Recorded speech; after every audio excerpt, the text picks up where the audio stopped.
Hello everyone, welcome to রিমাস kitchen. আজকে আপনাদের সঙ্গে যেই রেসিপিটা শেয়ার করব সেটা চিংড়ির সবথেকে ইজি, টেস্টি আর একদম কম মশলায় তৈরি করা একটা রেসিপি, যেটা যারা নতুন রান্না করছেন তারাও ভীষণ তাড়াতাড়ি পারফেক্টলি তৈরি করে নিতে পারবেন। তাহলে চলুন বানিয়ে নেওয়া যাক। এখানে আমি 2 চামচ মতন সর্ষে নিয়েছি আর 2 চামচ মতন পোস্ত নিয়েছি। আপনারা এখানে সাদা সর্ষেও ইউজ করতে পারেন। এবার আমি এটাকে গুঁড়ো করে নিয়েছি। এটার মধ্যে কিন্তু আমি জল দিইনি, শুধু ওটা মিক্সিতে দিয়ে খুব ভালো করে পাউডার বানিয়ে নিয়েছি। আপনারাও কিন্তু এর মধ্যে জল দেবেন না। এবার আমি এর মধ্যে দিয়ে দেবো একটুখানি নুন আর পরিমাণ মতন কাঁচা লঙ্কা। আপনারা কাঁচা লঙ্কাটা সর্ষেটা বাটার মানে গুঁড়ো করার সময়ও দিতে পারেন, কিন্তু আমি এটা উপর থেকেই দিয়েছি। এবার দিয়ে দেবো আমি একটু বেশি পরিমাণে সর্ষের তেল, মানে ধরুন আপনি 2 চামচ সর্ষে আর 2 চামচ পোস্তর জন্য মোটামুটি 4 থেকে 6 চামচ মতন আপনি সর্ষের তেল ইউজ করবেন।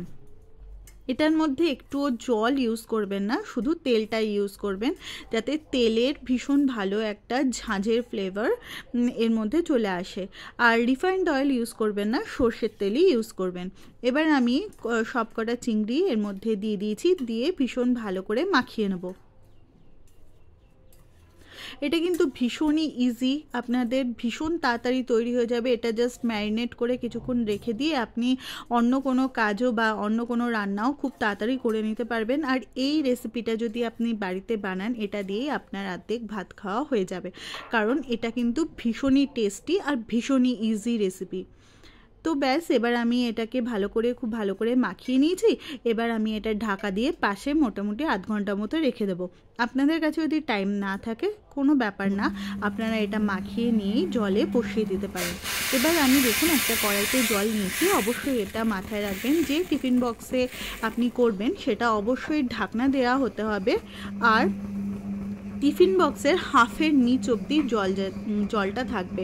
হাফের ওপরে কিন্তু জল আপনারা দেবেন না, কারণ জলটা যখন ফুটবে তখন এটা ভেতরে চলে গিয়ে টেস্টটা খারাপ হয়ে যেতে পারে। আর গ্যাসের আঁচটা মিনিমাম রাখবেন। গ্যাসের আঁচটা মিনিমাম রেখে মোটামুটি আপনি 15 থেকে 20 মিনিট মতন ভাপিয়ে নেবেন। ব্যাস দেখুন, আমার ভীষণ টেস্টি আর খুব কম সময়ে চিংড়ি ভাপা একদম রেডি। আপনারা এইটা বাড়িতে বানিয়ে দেখুন, আপনাদের সবার ভীষণ ভালো লাগবে। আমার রান্নাটা কেমন লাগলো আমাকে অবশ্যই জানাবেন। Thank you for watching.